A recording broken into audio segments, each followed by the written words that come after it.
The transport shuttle broke through the violet clouds, and Kyle Morrison pressed his face closer to the window. Below him stretched a city that looked like it was made of dreams and glass.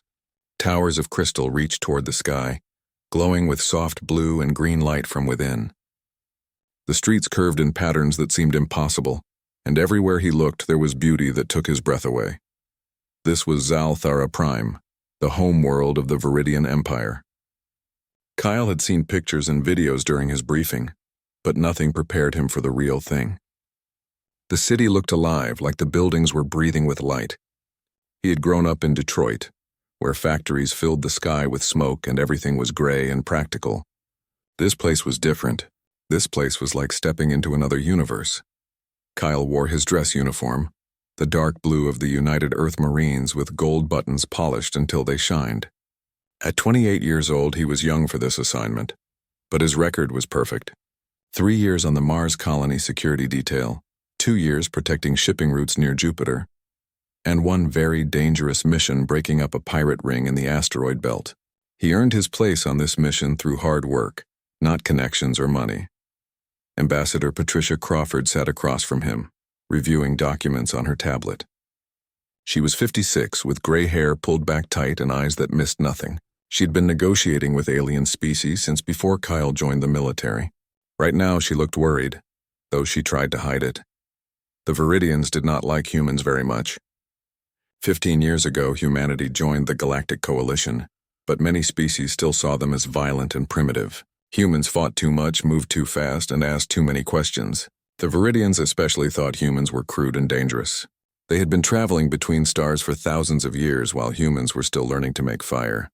But Earth needed what the Viridians had. Deep in their empire were planets rich with rare minerals that made faster-than-light travel possible.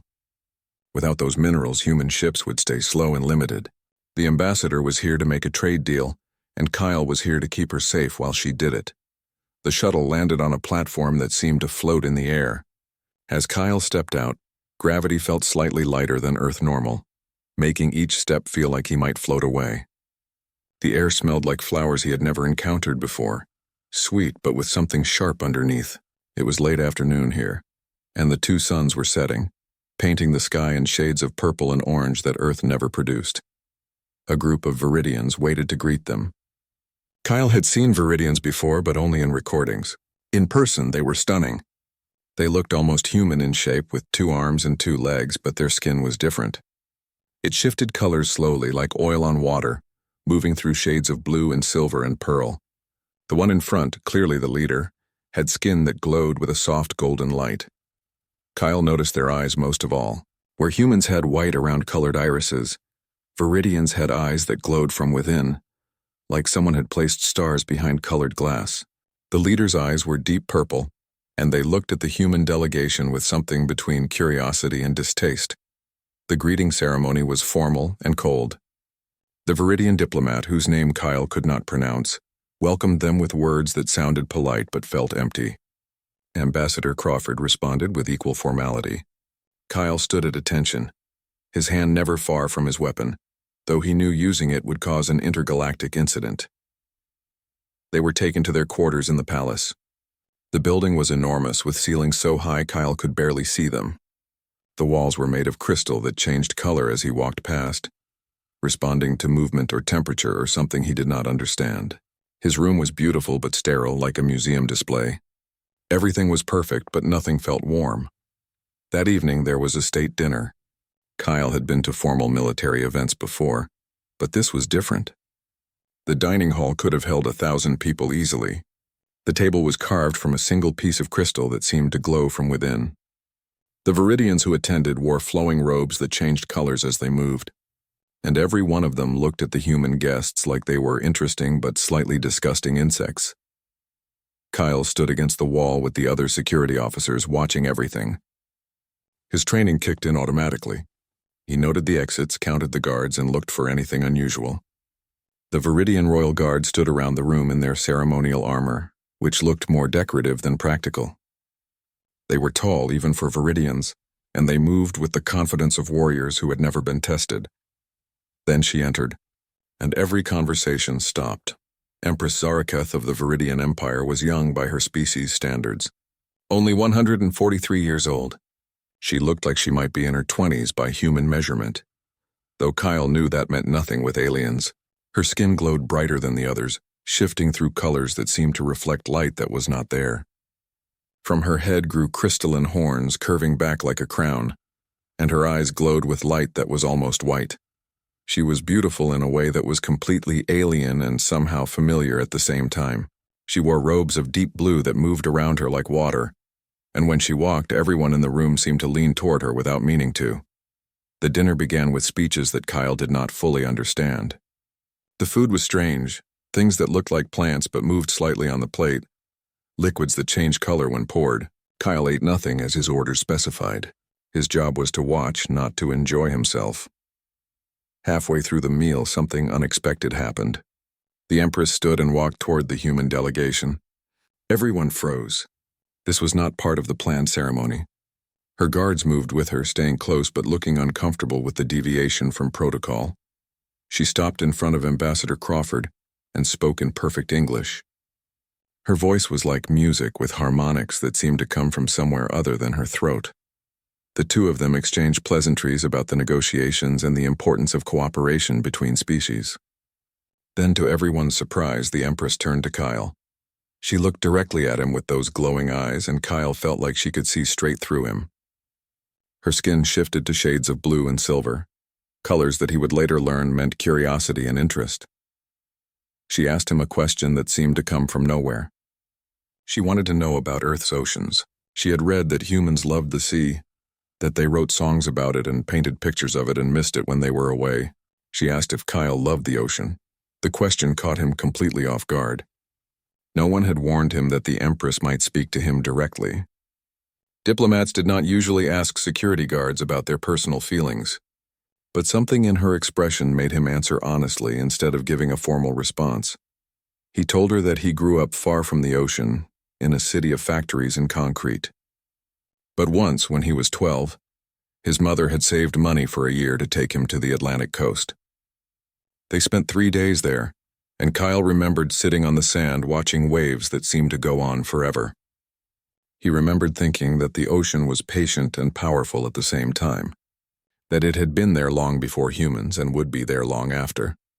The Empress listened to his entire answer, her skin shifting through colors that seemed to reflect emotion. When he finished, she smiled, and it was a real smile, not the diplomatic expression she had worn all evening. She thanked him for his honesty and returned to her seat. The dinner continued, but Kyle could feel eyes on him. The other Viridians looked confused and slightly offended that their Empress had spent time talking to a human guard. Ambassador Crawford looked worried, like Kyle had done something wrong. The Viridian Royal Guard looked angry, especially their commander, a massive warrior whose skin turned dark red when he looked at Kyle. After the dinner ended, Kyle did what he always did. He reviewed the evening in his mind, noting everything unusual. And there had been many unusual things. The route they took to the dining hall was different from the maps he had studied. Some of the servants had been changed at the last minute. 3 of the Royal Guard had been replaced by soldiers he did not recognize from the briefing materials. Small things, maybe meaningless. But Kyle's training taught him that small things could be warnings. He wrote a report and sent it to Ambassador Crawford, detailing his concerns about security irregularities. Her response came an hour later. She told him that he was being paranoid, that the Viridians had their own security protocols, and that humans needed to stop seeing threats everywhere. She ordered him to focus on his actual duties and stop making the delegation look suspicious and aggressive. Kyle read the message 3 times, then deleted it. He understood her position. The negotiations were delicate, and any suggestion that humans did not trust their hosts could ruin everything. But his instinct still screamed that something was wrong. That night, Kyle could not sleep. He stood at the window of his quarters, looking out at the crystal city glowing in the darkness. 2 moons hung in the sky, both larger than Earth's moon, casting strange shadows across the alien landscape. 3 days passed in a blur of formal meetings and careful conversations. Kyle spent his time watching and waiting, always standing at the edge of rooms while important people discussed things he barely understood. The trade negotiations moved slowly, with every word chosen carefully and every gesture analyzed for hidden meaning. On the fourth day, Kyle received new orders. The Empress was making a ceremonial visit to the Shrine of First Light, a sacred place where Viridian rulers went to seek guidance from their ancestors. It was an important tradition, and the human delegation was invited to observe from a respectful distance. Kyle would be part of the security detail watching the ceremony. He studied the route that morning, memorizing every turn and intersection. The shrine was located in the old quarter of the city, where the crystal towers grew even taller and closer together. The streets there were narrow, winding through canyons of glowing architecture that blocked out the sky. It was beautiful but also tactically problematic. Too many places for threats to hide, too few escape routes. When Kyle arrived at the assembly point, he noticed immediately that something was wrong. The route had been changed. Instead of taking the main ceremonial boulevard, which was wide and easily secured, they would be going through the narrow streets he had been worried about. No one had informed the human security team about this change. Kyle approached the senior Viridian security officer, a commander named Velthar. He was enormous even by Viridian standards, nearly 7 feet tall with skin that shifted between dark blue and steel gray. His crystalline horns were larger than the Empress's, curved and sharp, and his eyes glowed with a red that reminded Kyle of warning lights. Kyle asked about the route change, keeping his voice respectful but firm. Commander Velthar looked down at him with barely concealed contempt. His skin darkened to angry shades of red and black as he spoke. The commander told Kyle that Viridian security had been protecting their Empress for centuries, before humans learned to leave their planet. The route was chosen for reasons Kyle could not possibly understand. He should focus on following orders and stop questioning decisions made by his superiors. The way he said it made clear that he considered humans far from being true superiors to anyone. Kyle wanted to argue, but protocol prevented it. He was a guest here, and causing a scene would create exactly the kind of incident Ambassador Crawford had warned him about. So he nodded, stepped back, and watched. But he did not stop worrying. As the procession prepared to leave, Kyle saw other things that bothered him. Several guards who were supposed to be on duty had been replaced at the last minute. The communications equipment looked different from what he had seen before, and there were Viridian nobles in the crowd who kept looking at each other with expressions that seemed wrong, excited in a way that did not match the solemnity of a religious ceremony. One noble in particular caught Kyle's attention. He was older than most Viridians Kyle had seen, with skin that had darkened to a purple so deep it was almost black. His robes were expensive, marked with symbols that indicated high rank. But his eyes kept moving to the changed route markers, and twice Kyle saw him nod to guards who were not part of the official security detail. Kyle used his wrist computer to capture an image and ran it through the diplomatic database. The result made his stomach tighten. This was Duke Carvax, one of the most powerful nobles in the Viridian Empire. He came from an ancient bloodline that had ruled for thousands of years before the current Empress's family took power. According to the files, he was politically opposed to the Empress's progressive policies and especially against her interest in working with humans. Kyle sent another report to Ambassador Crawford, this one more urgent. He detailed the route change, the personnel substitutions, and Duke Carvax's presence and behavior. He recommended that the human delegation skip the ceremony and return to their secured quarters until the situation could be assessed. The ambassador's response was swift and angry. She told Kyle that he was seeing conspiracies where none existed, that his paranoia was exactly why many species considered humans too aggressive and suspicious to trust. The negotiations were at a critical point. One more incident like this, and she would have him removed from the mission and sent back to Earth. He was ordered to stand down, follow protocol, and stop embarrassing the human delegation. Kyle read the message and felt frustration burn in his chest. He was not being paranoid. He was doing exactly what his training had taught him to do. But he also understood that he was just a lieutenant, and the ambassador was right about one thing. If he caused problems, it would reflect badly on all of humanity. So he did what soldiers do. He followed his orders and hoped he was wrong about everything. The procession began in the early afternoon. The Empress rode in an open vehicle that floated above the ground, surrounded by her royal guard in their gleaming ceremonial armor. She wore white robes that seemed to glow with their own light, and her crystalline crown caught the double sunlight and scattered it in rainbow patterns. She looked like something from a dream, beautiful and remote and untouchable. The human delegation followed at a respectful distance in their own transport. Kyle stood at the rear, his eyes constantly moving, his hand resting near his weapon. Other human security officers stood with him, but they seemed relaxed, enjoying the spectacle of the alien ceremony. Only Kyle remained tense, watching for threats that everyone told him did not exist.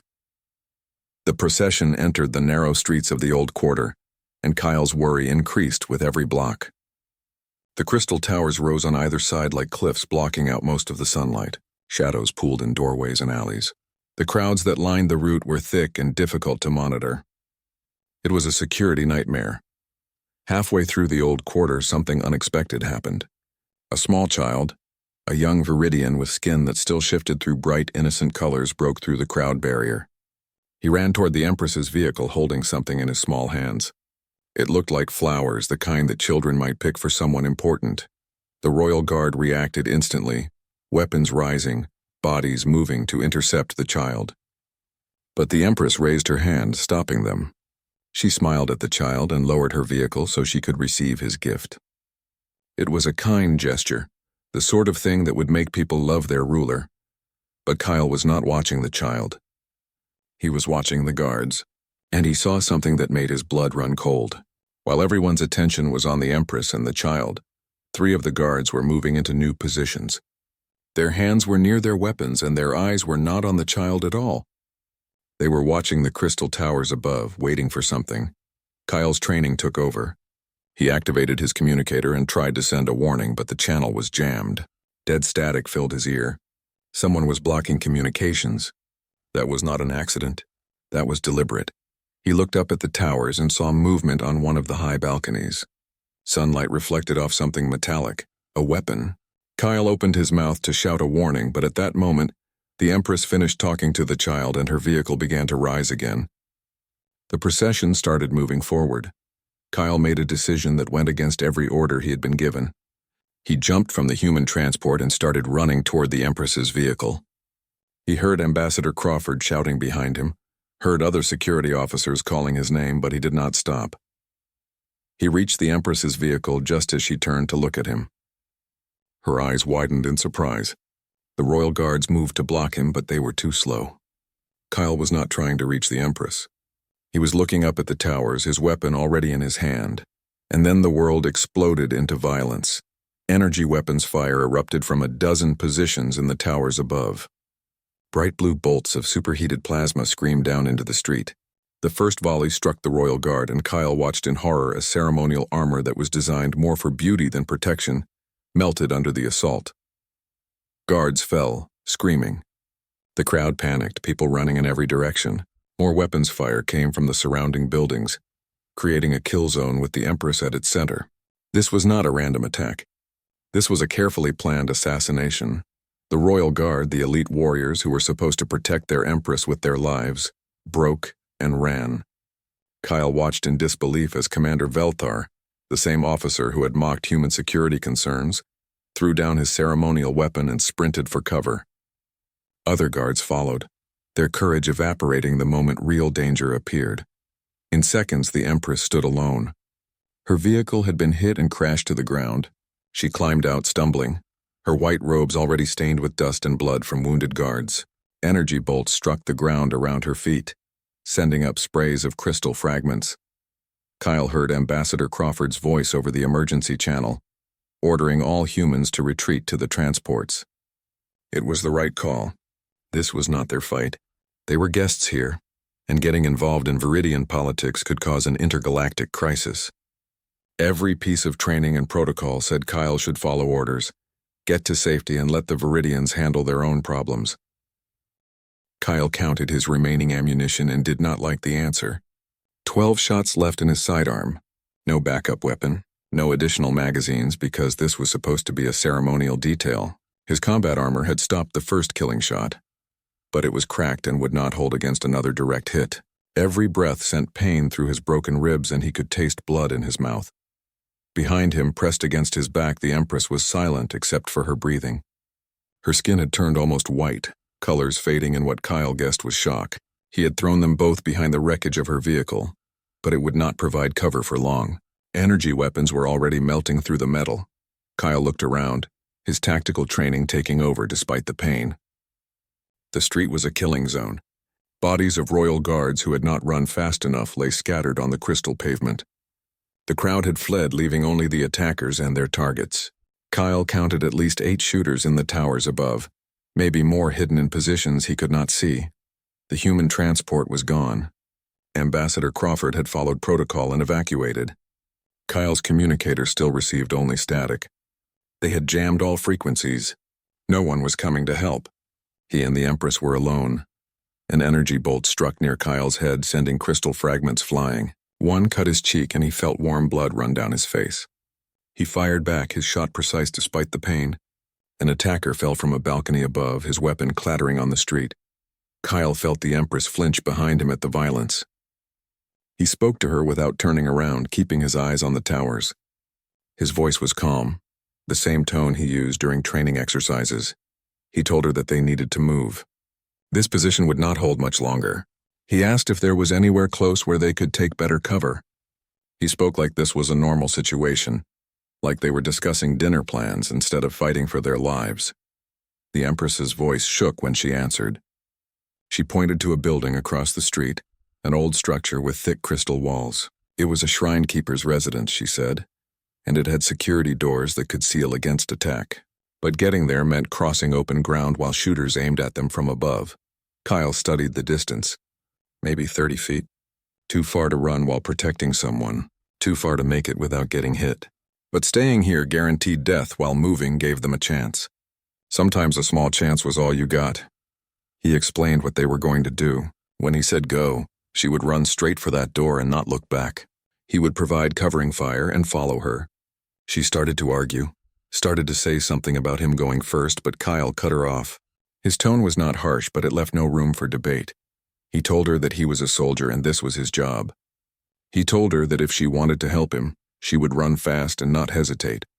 Then he took 3 deep breaths, counted down from 3, and shouted for her to go. The Empress ran. Her white robe streamed behind her, and her crystalline crown caught the light as she sprinted across the open street. Kyle stepped out from cover and started firing. He did not aim to kill now. He aimed to make the attackers duck, to make them think twice about leaning out to shoot. His weapon barked steadily, each shot placed exactly where it needed to be. Energy bolts answered his fire, and Kyle felt one graze his left arm. His armor sleeve melted and pain seared through muscle. He ignored it and kept shooting. He watched the Empress reach the door and start working the lock panel. She was safe for the moment. Now he needed to get there himself. Kyle's weapon clicked empty.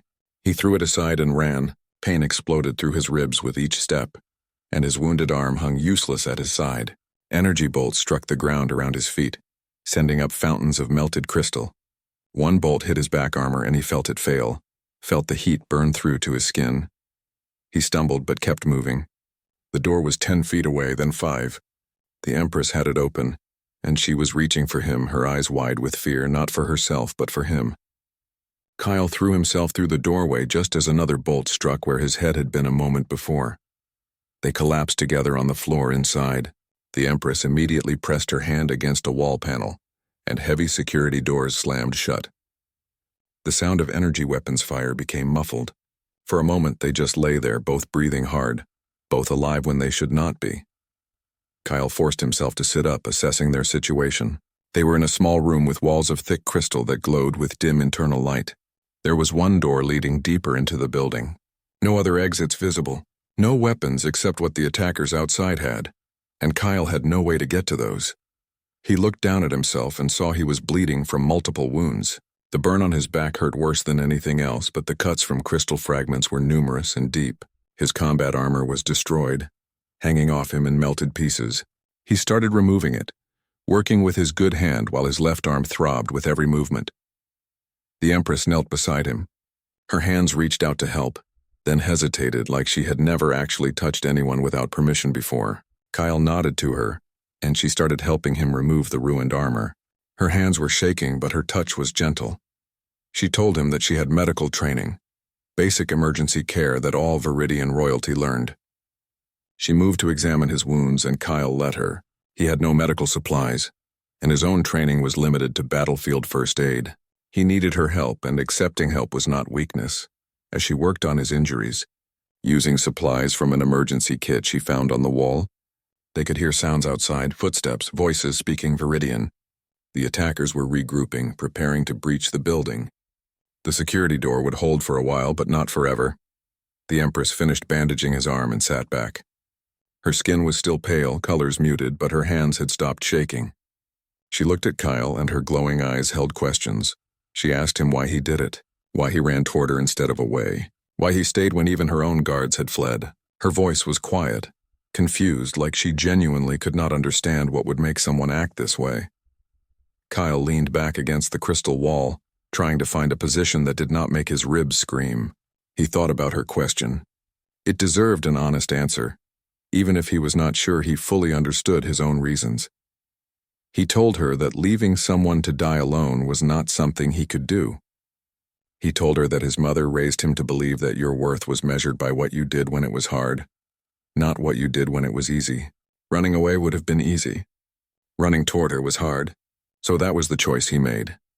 He also told her something else, something he had not planned to say. He told her that when she asked him about the ocean, he saw something in her eyes. Loneliness. The kind that came from being surrounded by people who wanted things from you, but did not see you. He understood that loneliness because he had felt it too, being the poor kid who did not fit in, being the human in places where humans were not wanted. He told her that maybe he stayed because nobody should die alone, but especially not someone who understood what it meant to be lonely in a crowd. The Empress listened to his words, and her skin began to shift colors again. Shades of blue and gold moved across her like waves. Kyle would later learn these colors meant gratitude and something like affection, but in that moment he just saw her becoming less like a statue and more like a person. She told him about her life, how she became Empress when she was barely considered an adult by Viridian standards, how her mother had been killed by people who opposed change and progress, how every day since then she had worn a crown that felt like a weight trying to crush her, how she was surrounded by advisors and guards and servants, but she could not trust any of them completely. How being Empress meant being alone even in a palace full of people. She told him that when she asked about the ocean, she was really asking if he understood what it felt like to be small and powerless against something vast, and his answer told her that he did understand. That was why she remembered him. That was why when her guards ran and everyone abandoned her, she was not completely surprised that the one who stayed was the human who understood oceans. Kyle listened to her words and realized that he was seeing something few people ever saw. The Empress behind the crown, the person behind the position. She was not that different from him, really. Both of them trying to do jobs that were too big, both of them lonely, both of them hoping to be more than what other people expected. Outside, something heavy hit the security door. The attackers were beginning their breach. Time was running out. Kyle tried to stand, and pain made him gasp. The Empress moved to help him, her hands supporting his weight. Together, they managed to get him upright. She told him there was a deeper level to this building, ancient tunnels that connected to other parts of the old quarter. If they could reach the tunnels, they might be able to escape. But Kyle could barely walk, and she could not carry him. They would have to move slowly, and the attackers would breach the door soon. Kyle looked at the door leading deeper into the building, then back at the security door that was beginning to glow where energy weapons were. Kyle woke to darkness and pain. For a moment he could not remember where he was or what had happened. Then memory crashed back like a wave. The attack, the running, the Empress. He tried to sit up and gasped as every injury protested at once. A soft glow appeared beside him. The Empress held something that looked like a crystal sphere, and it gave off gentle blue light. In that light, Kyle could see they were in a tunnel carved from stone so old it seemed to absorb the light rather than reflect it. The air was cool and smelled like dust and age. The Empress had torn strips from her white robes and used them to bandage his shoulder where the energy weapon had grazed him. She had also found water somewhere, and she helped him drink. The water tasted mineral and strange, but Kyle was too thirsty to care. She told him he had been unconscious for about 10 minutes. She had used her crown to send an emergency signal, but she did not know if it got through. The ancient tunnels interfered with communications. They needed to keep moving, to get closer to the surface where a signal might reach the palace. But first, she wanted to make sure he could walk. Kyle tested his body carefully. His ribs were definitely broken, maybe 3 or 4 of them. His left arm was burned and cut. His shoulder had a deep graze that would have been much worse if the energy bolt had struck directly. He had lost blood and probably had a concussion from when he hit the ground. By any reasonable assessment, he should not be able to function. But Kyle had learned a long time ago that reasonable assessments did not always matter. Sometimes you had to move when moving seemed impossible. Sometimes you had to keep going because stopping meant dying. He pushed himself to his feet, using the tunnel wall for support, and nodded to the Empress. They walked through the darkness, the crystal sphere providing just enough light to see a few feet ahead. The tunnels branched and turned in ways that seemed random, but the Empress navigated with confidence. She explained that all Viridian children learned these tunnels as part of their history education. They were thousands of years old, built when her people were not so different from humans, when they still feared the dark and needed safe places to hide. Kyle listened to her talk, grateful for the distraction from pain. He asked her about Duke Carvax, about why someone would want to kill her. She was quiet for a moment, her skin shifting to darker colors that Kyle was learning meant sadness or anger. She told him that the Duke represented the old ways of thinking. He believed Viridians were superior to all other species, that they should remain isolated and pure. When her mother began opening diplomatic relations with other species, including humans, the Duke and others like him saw it as betrayal. They killed her mother in a bombing that was made to look like an accident. The Empress had known about the conspiracy, she admitted. She had been gathering evidence, trying to identify all the traitors before moving against them. She thought she had more time. She thought her guards were loyal. She was wrong about both, and now she was paying the price for that mistake. Kyle understood mistakes. He had made plenty of his own. He told her that intelligence was never perfect, that you made the best decisions you could with what you knew. She had survived, which meant she still had a chance to fix things. That was more than many people got. They came to a place where the tunnel opened into a larger chamber. Ancient columns carved with symbols Kyle could not read held up a ceiling lost in darkness. Water dripped somewhere, echoing in the vast space. The Empress paused, consulting her mental map of the tunnels. While she decided which path to take, Kyle allowed himself to rest against one of the columns. His body was reaching its limits. The adrenaline that had kept him moving was fading, and exhaustion was taking its place. He needed medical attention soon, real medical attention, not just bandages torn from robes. The Empress came back to him, and she must have seen something in his face because her expression changed. She knelt beside him, her glowing eyes examining him with concern that went beyond formal politeness. Her hand touched his forehead, and she made a sound that Kyle guessed was a curse in her language. She told him he had a fever. Infection was starting in his wounds, probably from the crystal fragments that had cut him. Viridian crystal sometimes carried bacteria that human immune systems could not fight. He needed antibiotics, specialized ones for cross-species contamination. Without them, the infection would spread quickly. Kyle tried to make a joke about it, something about surviving assassins only to be killed by sparkly rocks, but the Empress did not smile. She looked genuinely scared, and Kyle realized that she was not used to feeling helpless. All her life, she had resources and people to solve problems. Now she was alone with someone dying, and there was nothing she could do. He told her it was okay. He told her that he knew the risks when he made his choice. He told her not to blame herself for injuries he earned protecting her.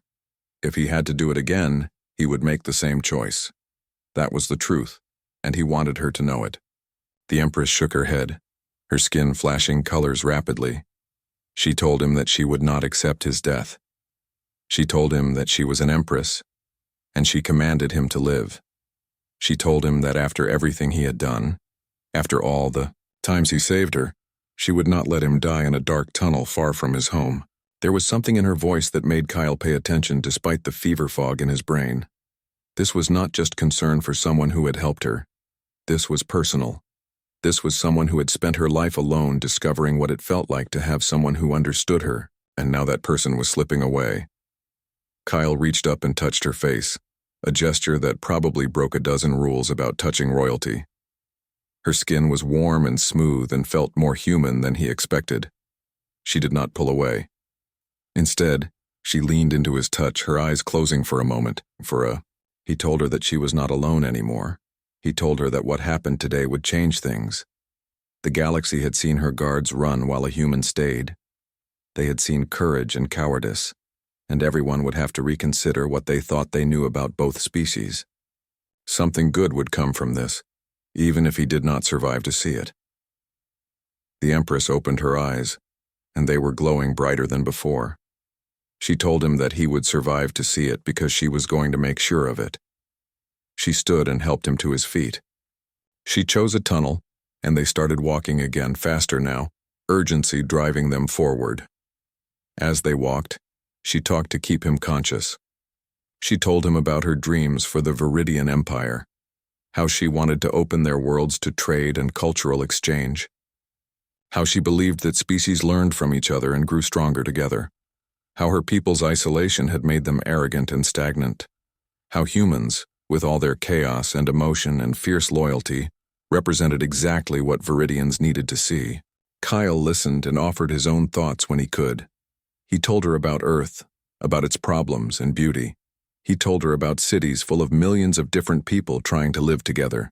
He told her about art and music and food from hundreds of cultures all mixing together. He told her about the factory workers in Detroit who taught him that dignity had nothing to do with what job you did or how much money you had. They talked about loneliness and duty and the weight of trying to be better than what people expected. They talked about fear and courage and the moment when you decide that some things are worth dying for. They talked like people who had been through war together, which in a way they had. The tunnel began to slope upward. The Empress's crown, still in Kyle's hand, began to glow more brightly. That meant they were getting closer to the surface, to where its communication functions could work properly. Hope gave them both energy to keep moving. They reached another sealed door, and the Empress used her biometric codes to open it. Beyond was a chamber with emergency equipment stored against the walls. The Empress found a medical kit and immediately began treating Kyle's wounds properly. She worked with hands that no longer shook, with confidence that came from having a purpose and a goal. She found the antibiotics she needed and injected them directly into his bloodstream. She sealed his burns with medical gel that cooled the pain immediately. She set his ribs as best she could and wrapped them tight. She worked like someone who refused to accept failure, and Kyle found himself believing that maybe, just maybe, he would survive this after all. When she finished, she sat back and looked at him. Her skin had shifted to colors that looked almost like relief. She told him that the medicine would work quickly. Within an hour, the fever would break. Within a day, the infection would be gone. He would hurt for weeks, but he would live. Kyle thanked her, and she made a sound that might have been a laugh. She told him that she should be thanking him. He had saved her life at least 3 times today. Medicine was a small repayment for that debt. But Kyle shook his head. He told her it was not a debt. You did not help people because you wanted repayment. You helped people because they needed help and you could provide it. That was all. That was enough. The Empress studied him for a long moment. Then she did something that shocked him completely. She bowed to him, a deep formal bow that royalty never gave to anyone. When she straightened, her eyes were bright with emotion. Kyle woke in a hospital room that looked like it was carved from a single piece of crystal. Soft light came from the walls themselves, and the bed adjusted to his body in ways that were more comfortable than anything he had ever experienced. For a moment, he wondered if he was dead and this was some kind of afterlife. Then pain from his ribs reminded him that dead people probably did not hurt this much. Viridian medical officer noticed he was awake and immediately began checking displays that floated in the air above Kyle's bed. The officer spoke in careful English, telling Kyle that he had been unconscious for 18 hours. His injuries were healing well thanks to a combination of human and Viridian medical technology. The broken ribs were being knitted together with cellular regeneration. The burns were treated with synthetic skin. The infection was completely gone. The medical officer also told Kyle that he was lucky to be alive. Most humans would not have survived the amount of damage his body had taken, but Kyle had a stubborn constitution and apparently a reason to keep living that was stronger than normal biology. The officer did not elaborate, but Kyle caught the way he looked toward the door when he said it. Ambassador Crawford visited later that morning. She looked like she had not slept, her normally perfect appearance rumpled and tired. She sat in the chair beside Kyle's bed and was quiet for a long moment before she spoke. She told Kyle that she owed him an apology. She had dismissed his security concerns as paranoia. She had ordered him to stand down when his instincts were correct. She had prioritized political considerations over safety, and it almost cost the Empress her life. She had failed as a leader and she was sorry. Kyle listened and then told her something he had learned from his mother. Apologizing was important, but what you did after the apology mattered more. She had made mistakes, but she was here now, taking responsibility. That counted for something. The ambassador nodded, and something in her expression shifted from guilt to determination. She told Kyle that the situation had changed dramatically. Duke Carvax and his co-conspirators were in custody. The attack had been recorded by multiple sources, and the footage was spreading across the galaxy faster than anyone could control it. Everyone had seen the Royal Guard flee.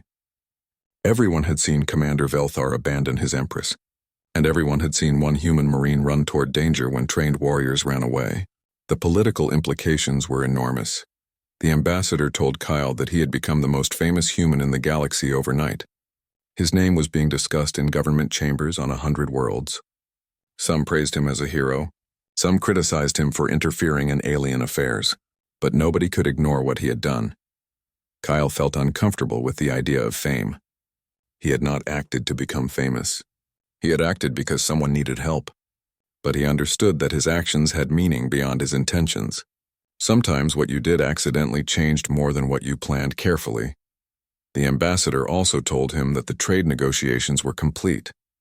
The Viridian Empire had agreed to terms that were far more favorable to humanity than anyone had hoped. The Empress herself had insisted on it, calling it the beginning of a true partnership between their peoples.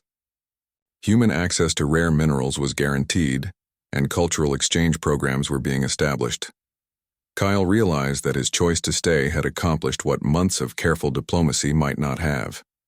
By showing that humans could be loyal and brave and selfless, he had broken through prejudices that words alone could not touch. It was not the way anyone would have planned it, but results mattered more than methods. After the ambassador left, Kyle had other visitors. Marines from his unit came by to congratulate him and tell him he was insane for what he did. They said it with respect, though, the kind that soldiers gave to someone who had done something they were not sure they would have had the courage to do themselves. Human civilians working in the embassy came too, wanting to shake his hand and thank him for making humanity look good. Kyle was polite to all of them, but he felt strange about the attention. He kept thinking about the royal guards who had run, about Commander Velthar's fear. Those were real people who had failed in a moment of crisis. He had succeeded, but that did not make him better than them. It just meant he had been tested differently. On his third day in the hospital, the Empress came to visit. She entered without announcement, just walking in like a normal person instead of royalty. She wore simple robes instead of her ceremonial clothing, and her crown was absent. She looked younger without it, less like a ruler and more like the person Kyle had talked to in the dark tunnels. She sat in the chair beside his bed, and for a moment, neither of them spoke. Then she reached out and took his hand, and her skin shifted to colors that Kyle was learning to read. Blue for calm, gold for happiness, a touch of green that meant something like friendship or affection. She told him that Duke Carvax had confessed to everything. The conspiracy went deeper than anyone had suspected, involving members of the military and several prominent noble families.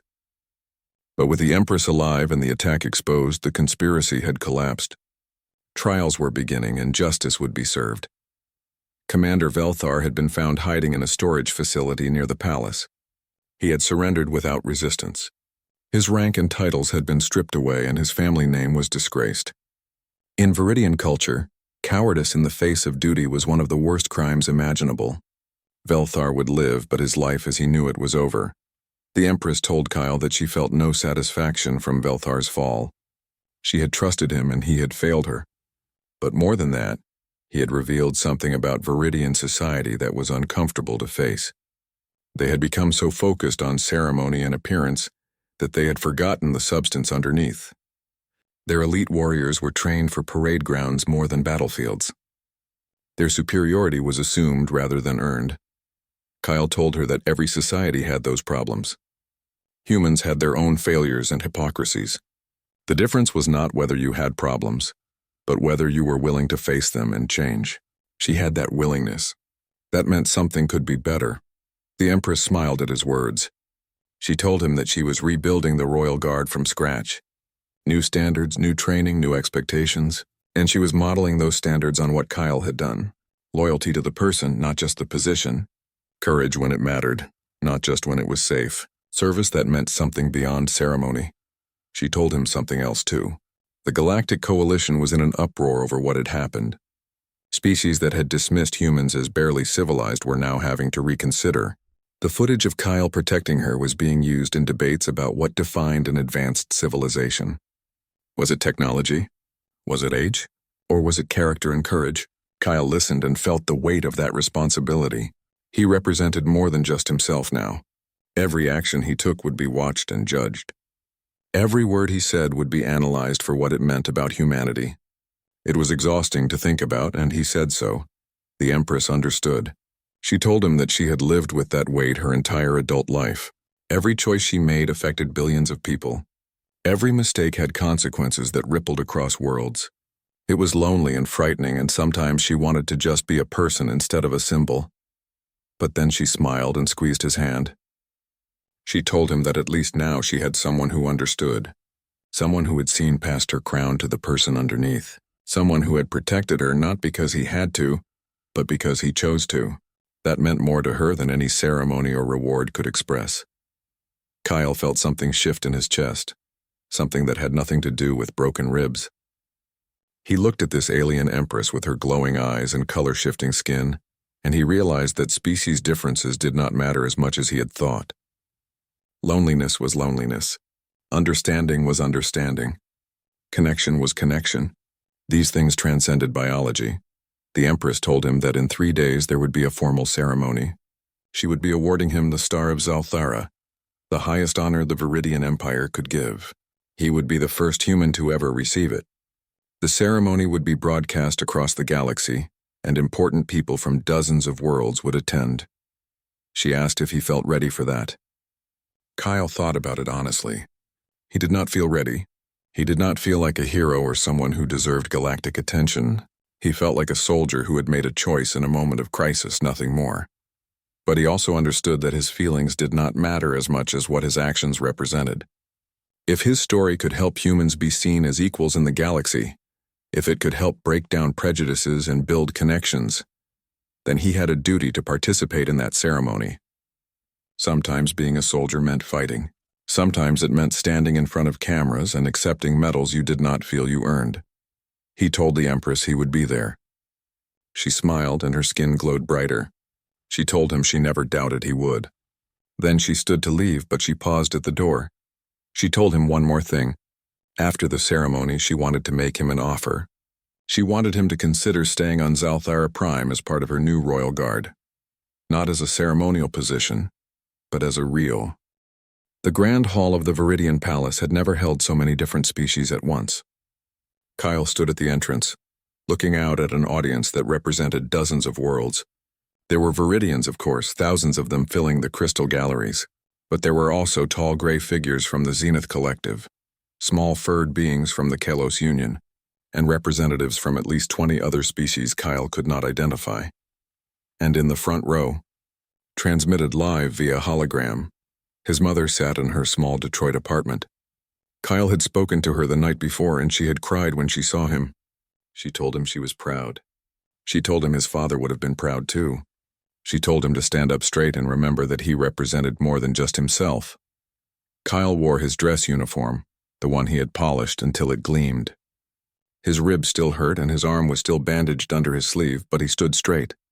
He had practiced this walk a dozen times, but now that the moment was here, his heart was racing. Ambassador Crawford stood beside him, wearing formal diplomatic robes. She leaned over and whispered that he should breathe. Kyle realized he had been holding his breath and let it out slowly. She smiled at him, and he was grateful for her presence. Despite their rough start, she had become someone he respected. Music began, something that sounded like wind chimes mixed with distant thunder. The ceremony was starting. Kyle walked forward, his steps measured and precise. Every eye in the hall followed him. Every camera in the galaxy focused on this moment. The Empress waited at the far end of the hall, standing on a raised platform of crystal that seemed to float in the air. She wore robes of deep blue that seemed to contain stars, and her crown caught the light from 100 directions. She looked like something from a dream, powerful and beautiful and completely out of reach. But then Kyle saw her eyes, and he saw the person behind the ceremony. He saw the woman who had bandaged his wounds in darkness. He saw someone who understood loneliness and duty and the weight of expectations. He saw his friend. Kyle reached the platform and stopped at the bottom step. The Empress spoke, her voice amplified so that everyone in the hall and everyone watching across the galaxy could hear.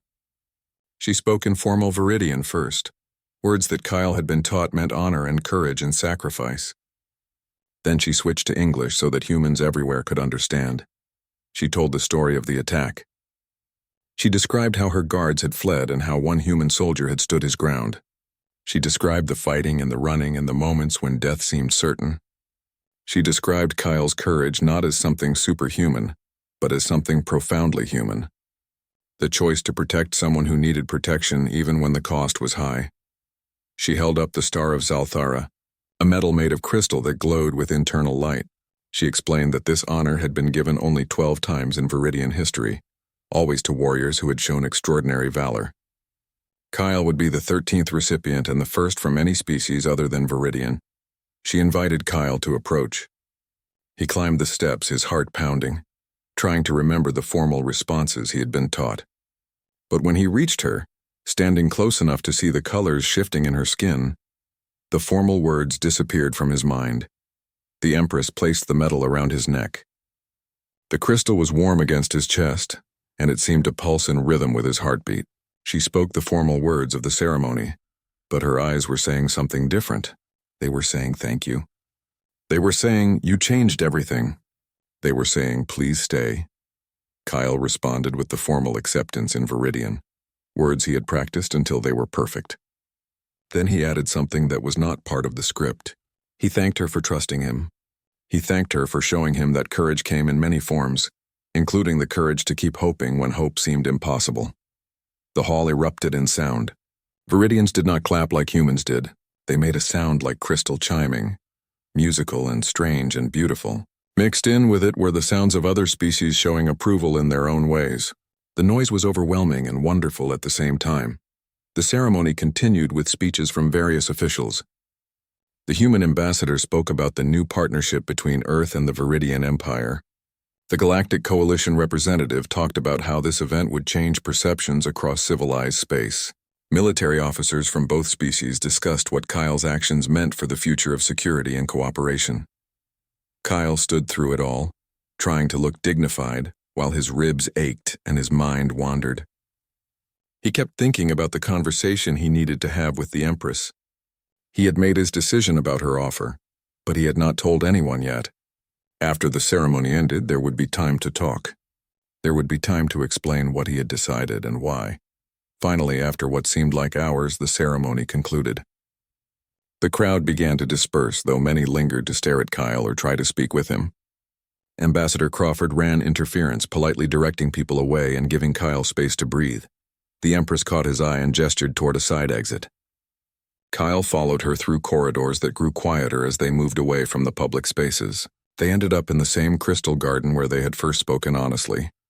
Weeks ago, when everything had been simpler. She removed her ceremonial crown and set it on a bench, then sat beside it. She looked tired, like the weight of the ceremony had been heavy. Kyle sat beside her, careful of his ribs, and for a moment they just breathed in the perfumed air of alien flowers. The Empress spoke first. She asked if he had thought about her offer. She told him that she would understand if he said no. She told him that what she was asking was enormous, that it would change his entire life, that there would be difficulties and complications neither of them could predict. Kyle listened to her talk, hearing the nervousness under her formal words. She was scared he would refuse. She was scared of being alone again. She was scared that the connection they had formed was temporary, born of crisis and destined to fade when normal life resumed. Kyle interrupted her gently. He told her that he had an answer.